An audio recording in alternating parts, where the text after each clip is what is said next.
people, if you want to investigate something, find out why they stopped building Harlem Hospital. There were people in Harlem fighting hard for a long time to get that hospital built. Had a hard time getting the white man even to start it. Then when they finally started on it, and there's nothing you need in Harlem more than a hospital, because you're sick, and you just got cut, or you're just getting ready to cut someone else. And we needed that hospital. So all these people had a brainstorm. They got up there and picketed and demonstrated, and the white man took away all the workers, stopped to work. As someone said earlier this afternoon, they're still being paid, and the hospital is not going up. Your money, the money you pay out in taxes, is paying the white construction workers who are sitting at home doing nothing. This is some brainstorm that someone got off the track on. When they tried to stop the construction of the hospital in Brooklyn, couldn't stop it. Because that hospital is for white people, primarily, and you are not going to stop construction where the white man is to benefit. The only thing you're going to stop is something right here in Harlem. But what really stopped the work up there, too many of y'all was out there, and the white man is afraid of you. As long as the line up there was, Cora originally started the picketing, and there were more whites picketing than blacks. Nobody was worried. Plus, they started picketing on a cool day, and our people don't come out when it's cool. It was on a Wednesday, I think, and it was cool. And then on a Thursday, everybody came out there. They weren't demonstrating, but they came out there as spectators. And when all these black people, as spectators, began to stand there and watch, they were afraid. Because they knew that with the picketers picketing, any little thing could happen.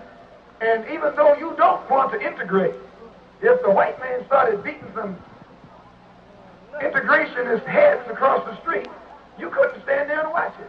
Your nature wouldn't let you do it. And this is what would make you explode. He knows that. So he stopped the building of the hospital, but they have not been successful in bringing a halt to any other construction in the city of New York outside of Harlem. So if they really meant good, they could have stopped that building over there in Brooklyn. In fact, you can bring a halt to all the construction in New York City if those preachers are really for real. All they got to do is take all their congregation and take them down to Times Square. Tie it up. Now, I'm not talking Muslims aren't going to do this, but go and do something. And don't care what it costs. Don't care what the penalty or the price is. When you know you're right, you're right. And if you're not willing to go all the way, don't even start. Get on out of the line. Get on out of the battle. And that's another reason why we don't picket with you. As Reverend said, we're not nonviolent. We have demonstrated. We pull a demonstration. But when we demonstrate, if you ever see us fall out in a demonstration, we are ready to die, or we're ready to see that someone else dies. I don't mean no turn the other cheek. This is the only reason that we don't become involved in these nonviolent demonstrations. It's not fair to walk up to a man nonviolently and he got a club in his hand. You're out of your mind. So you should check and find out what started, what stopped, who is behind. And one of the leading men I saw out there that day was a white man named Herbert Hill. Herbert Hill is the labor secretary for NAACP. Now, Herbert Hill, a white man holding a top position in the NAACP, can come to Harlem and stop the building of a hospital that's for the benefit of black people. If that white liberal really has your welfare at heart, let him go downtown and stop some of these other construction sites. And until these white liberals, or white people, who call themselves liberals, can go into their own neighborhood and stop construction, don't let them come in Harlem and start telling you what to do. No, when you want, if they want some action, you give them some action. And you'll bring about a change in the entire direction of your program and of your struggle, and you'll get a job done. We want every black man and woman to have freedom, the freedom to accept or reject being separated from the slave master's children and establish a land of our own. And that's what he says. Give all of us freedom of choice. First, give every one of the 20 million black people in this country an opportunity to hear the truth.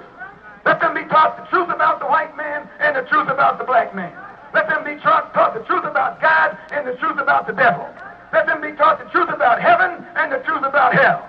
And once they know the truth, Then give them a chance to make a decision. But don't take this poor, dumb, deaf, and blind, ignorant, brainwashed, so-called Negro and ask him what he wants. He doesn't know what he wants. And because he doesn't know what he wants, he tries to integrate with a blue-eyed wolf. Don't you know, anytime you see some sheep trying to integrate with wolves, those sheep are sick. Those sheep are out of their mind. And a sheep got more chance with a wolf than you got integrated with a white man. Why, a wolf can't be as hard on a sheep as the white man has been on you here in America.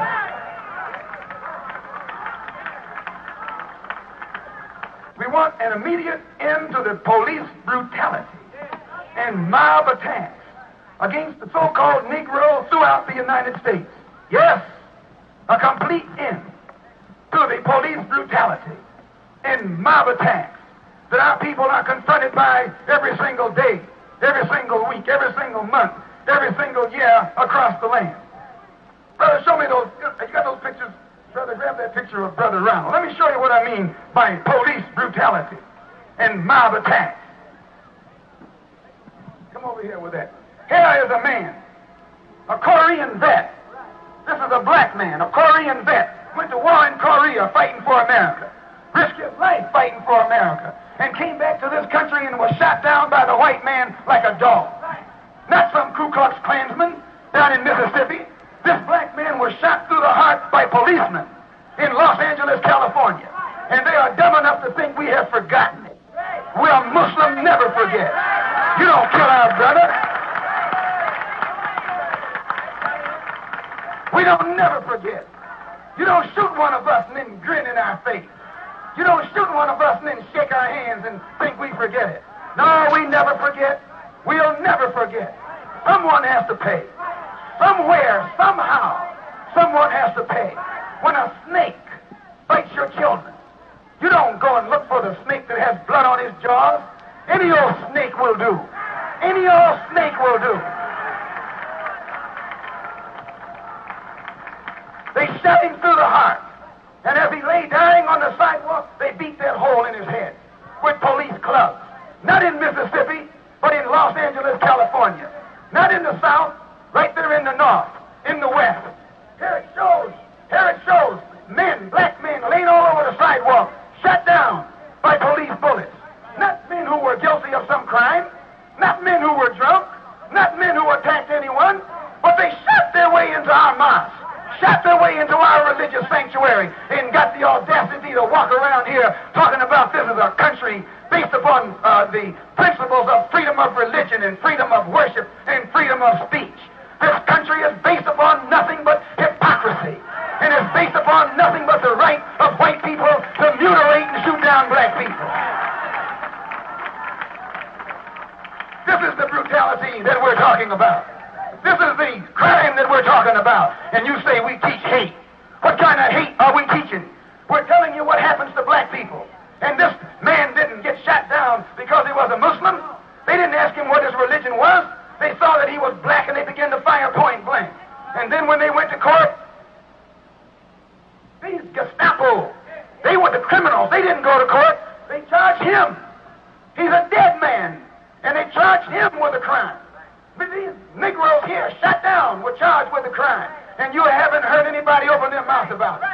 You wonder why you're having trouble in this country. You're having trouble because the devil is on the rampage. A blue-eyed devil is on the rampage. A heartless devil is on the rampage. A beast is on the rampage. And you haven't got sense enough to know how to handle him. So we don't try and handle him. God is going to handle him. We ask God to give him justice. We ask God to trap him. We ask God to catch him. We ask God to deal with him. And we pray that God deals with more of them day after day. And what ones God don't get, we'll get them.